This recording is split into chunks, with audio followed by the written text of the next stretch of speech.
Hi there everyone, and welcome to Paper Wishes weekly webisodes. I'm Sara Newman, and I'm so happy you're joining me for this episode of Saturday with Sara. Today we're going to play with the Forever Florals Lavender collection from our friends at Hunkydory. Now this range is packed with gorgeous papers, toppers, and accents. And we can begin with the core of the collection, the luxury topper set. Now this contains enough papers and embellishments to make at least 16 cards. You'll have die-cut topper sheets, as you can see here, plus accent foiled cardstock and printed cardstock. Plus you also get an inspiration sheet with even more card making ideas. Then we have the Matte-Tastic cardstock collection. This has 30 sheets of 10 different colors that coordinate with the toppers. We also have a set of 20 sheets of limited edition Lavender Miri cardstock. It's a really gorgeous color, and it is such a pretty accent to these other metallic foiled elements. Then there's a pack of printed parchment, and you can see that this is translucent with that beautiful printed design on there. Here you'll have 16 sheets with 2 each of 8 different designs, perfect for layering.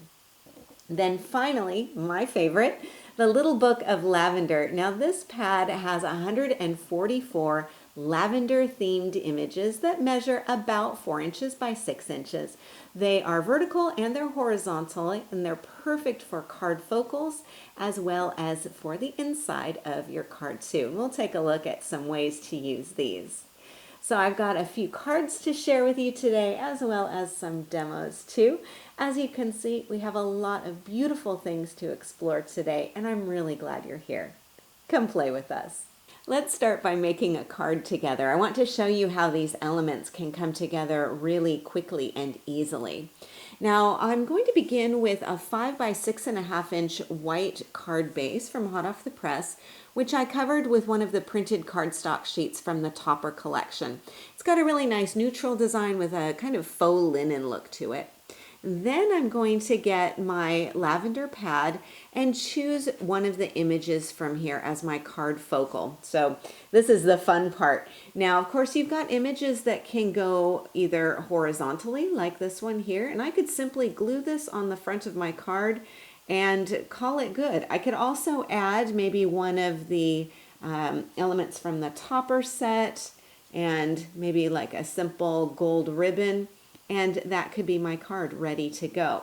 I've also got some other options if I want my card to go vertically rather than horizontally. So there's a really pretty butterfly image, nice big beautiful butterfly.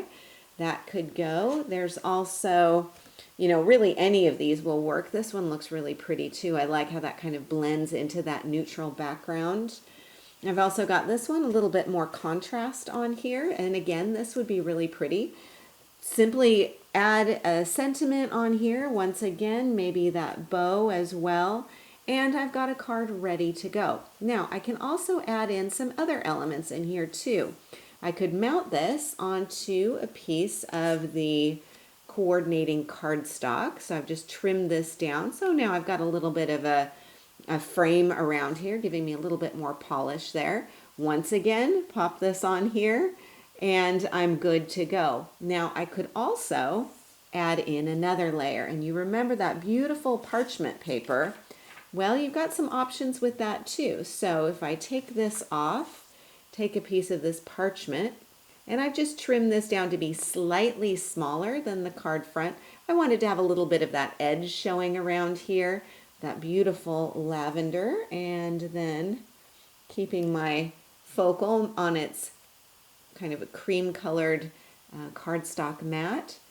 And we could do something as simple as this, and then you've got that really beautiful extra layer in there. If you wanted a different color combination, maybe rather than picking up the lavender color of the lavender, maybe you wanted to accent the green in here. Let's take a look. You've got another option in here. You've got lots of options, and maybe this is the way I want to go instead. So you can see how you're getting lots of different color options, lots of different layering options, and of course you can go as simple or you can go as layered as you want to. So the choice is up to you. Depends on how much time you have and kind of what your preferences are too.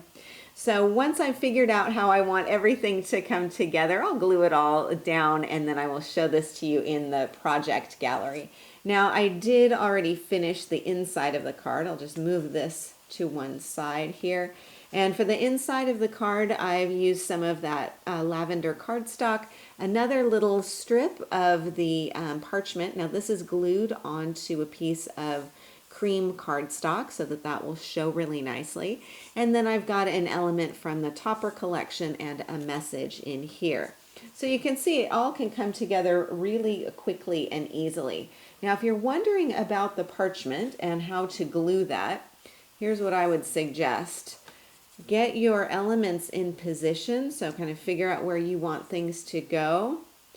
And I would glue this down together, gluing this onto the mat, and then glue it onto the parchment. Before gluing the parchment onto the front of the card, flip this over and add your adhesive in this area where it will be hidden. And then you can use your double-sided tape or whatever other options you want to use. So let me show you here a couple of different options on this. Again, this is a strip of the cream colored cardstock from the collection. So you've got, maybe you want to use this beautiful pink, or maybe you want to use, this is another one of my favorites, this one with the butterfly collage.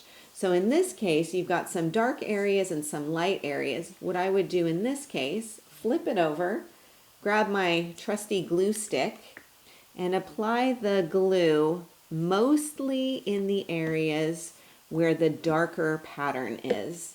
And then when you pop this down, smooth it down really well, and then you've got your piece all glued together. So you don't need to coat the entire back of that with any type of adhesive, but I use just a little bit of stick glue, especially in those darker colored areas in there, and that tends to do the trick.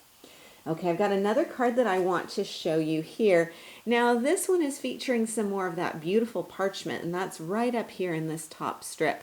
And I glued it to a piece of the light colored cardstock before matting it onto the limited edition Mary card. And then I put that into this middle area here. Now the sheet is from the Topper collection, this one back here, and I matted it onto Mary cardstock and then onto plain cardstock before putting it onto my card front. Then I have the 3 die-cut butterfly toppers popped up on some foam tape and another little accent topper here with a bow. Now for my card inside, I have a piece of the gold foiled cardstock from the Topper collection. I think you can see the shine on that border there.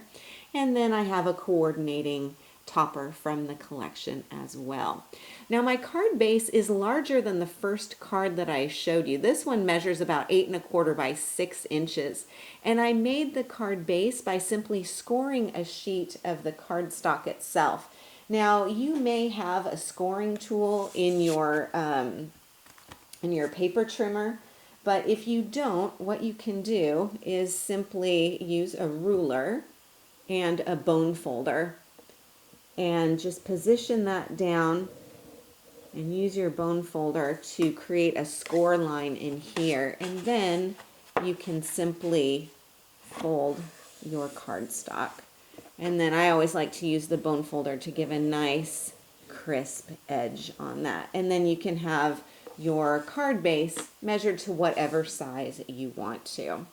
Okay, now I've got another larger size card to show you, and this time it will be featuring the Mary cardstock, which is this beautiful shiny accent that you see here. We're going to give that a bit of a starring role in the next card. Now this card is also made from a piece of the cardstock from the collection, which I just scored and folded to make my card base. And then I've added some printed cardstock here on the front, and I've got a couple of borders. Now, this border that you can see here with that beautiful metallic foiling on there, that's from one of the Topper sheets. I've also got another border right here. Now, this one is also from the Topper sheet, but it's not really meant to be used as a border. It's actually part of this excess backing piece on here, and it was just so pretty. I thought, oh, I'll just trim that down with my paper trimmer and use that on my card as well. So, you know, you can use lots of different elements from that Topper sheet, whether it's meant to be used or not.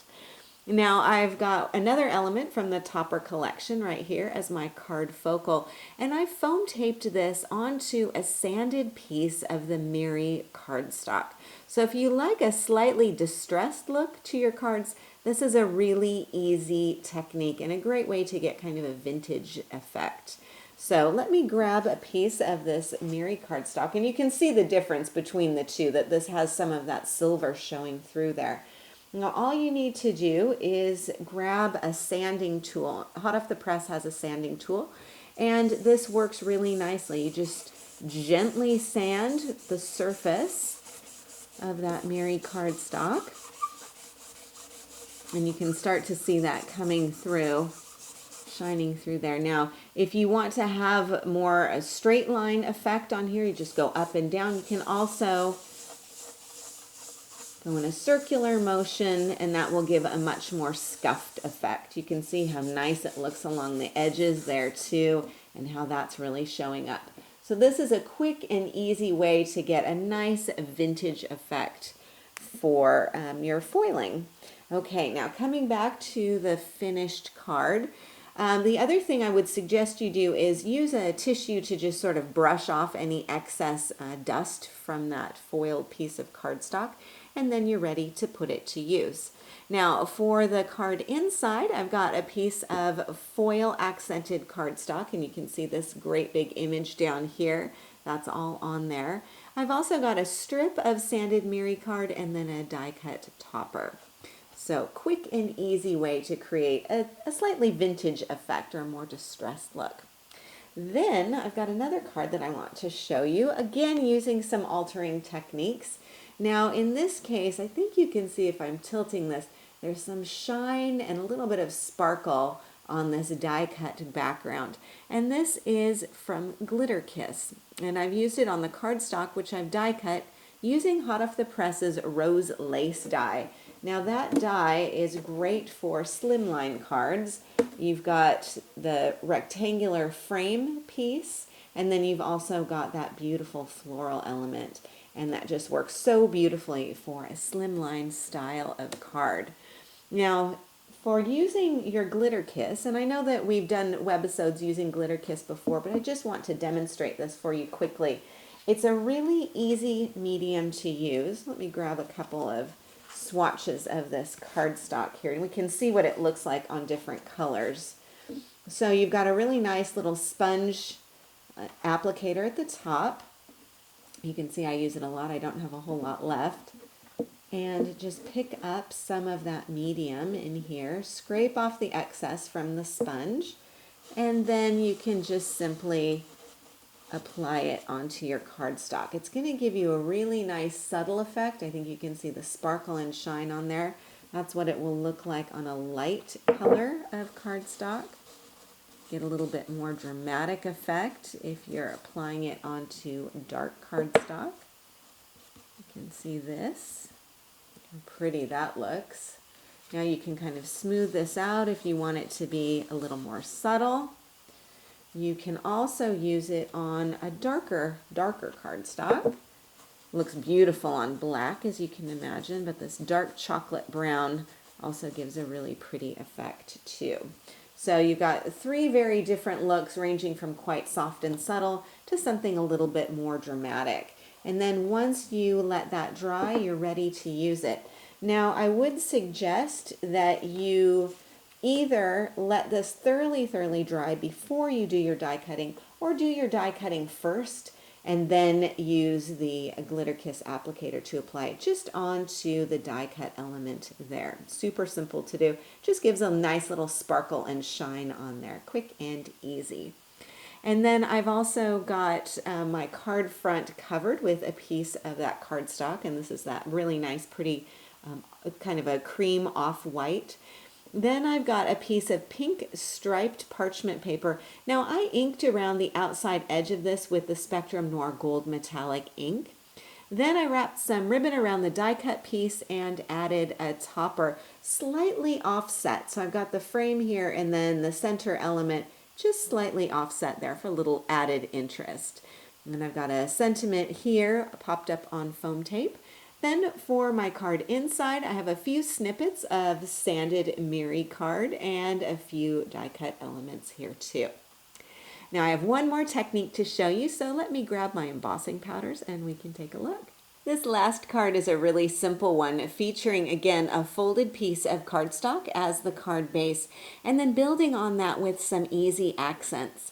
My focal is one of the 4x6 pieces from the little book of Lavender, and I heat emboss the edges before matting it onto my Miri cardstock. And that's a really fun way to add a little bit more dimension to your card and also tie in with some of these metallic accents. Super simple to do. So I'm going to grab my embossing supplies, and I'm going to make sure that I have a piece of folded scrap paper. I need to have that on hand. Of course, I need to have my piece that I'm going to emboss, and then I need to have some embossing powders. And I'm going to use the silver tinsel embossing powder. This is from the Encrusted Jewels kit from Stampendous. So I've got that on hand. Then of course I need to have my embossing ink. You can use your regular embossing ink pad. You can also use any of your metallic pigment ink pads. And since I had this beautiful gold already out on my work surface, I thought, oh, I can use this to do my embossing as well. Pigment ink pads do also work as embossing ink pads. Alrighty, so I'm going to make sure that I've got my embossing powder ready to go. And I'll simply unfold this piece. Now I've got this scrap piece of paper folded in the middle, and I'm going to take this embossing powder and put some right in that fold. And then make sure that I put the lid back on.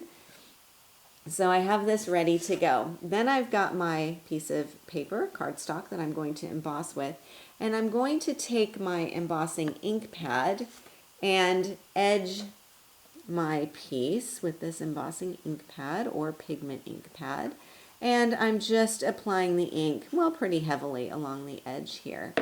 Then once I have that added on there, I'm going to dip this edge right into my embossing powder. And you can see there that I've got that embossing powder stuck on my embossing ink pad or my pigment ink pad. And then what I can do is either go each side individually, or if I'm working quickly, I can go around all four sides and get my embossing powder all stuck on each of those sides. And then what I'm going to do is just take my folded piece of scrap paper and just tap that embossing powder back into the jar. Again, make sure I've got the lid on there. And working onto my craft mat, because it's a heat resistant surface, then I can bring in my embossing tool and heat set that. So hang in there with me for a sec and we'll melt this and then take a look.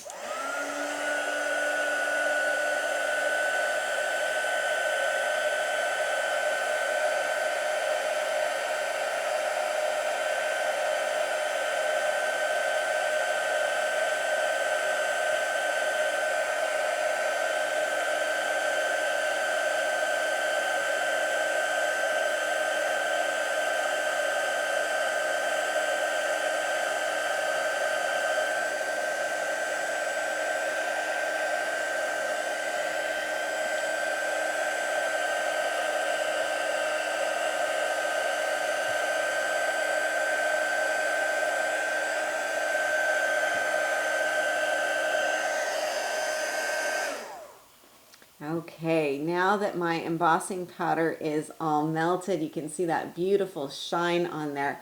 Let me bring back in this piece of paper. Maybe you can see the contrast on there even more. Now you probably noticed that I was heat setting on the front. I also made sure to do some heat setting along the edge of my paper, and then I flipped it over and made sure to do my heat embossing on the back too, because you can always get those extra little stray granules of embossing powder that aren't completely melted, and then they can sort of come off in lots of different places. So do make sure it is all totally heat set, and then you're ready to use it as you wish. And in this case, I went ahead and matted this onto a piece of that beautiful Miri cardstock and then put it onto the front of my card. Now I've got one of the toppers here, actually two of the toppers here. They're both popped up on some foam tape for a little extra dimension. Then for the card inside, I have a piece of this beautiful parchment paper, And I've got some strips of cardstock and a couple of toppers to finish it off. And that is our final card for today. A big thank you to our friends at Hunkydory for always providing us with such beautiful, high quality, and value-packed collections. It's just so much fun to work with their designs. And a big thank you to you for joining me today. We're really, really glad that you're here, and we're always so happy that you're a part of the Paper Wishes family. Do feel free to leave a comment. We love to hear what you think. Each item can be purchased separately, and you can see them below. We've also bundled them into a creative money saver just for you. Be sure to see the money saver on the right side of your screen at paperwishes.com. And if you're watching us on YouTube, just have a look in the description box below this video. You'll find a link that will take you to our Paper Wishes webisodes page, and you can see everything I just mentioned. I hope you enjoyed our video today. We'd really appreciate a thumbs up. It does help people to find our channel. And don't forget to subscribe. We create 3 to 5 new videos each week, so there's always something fun to inspire your creative spirit.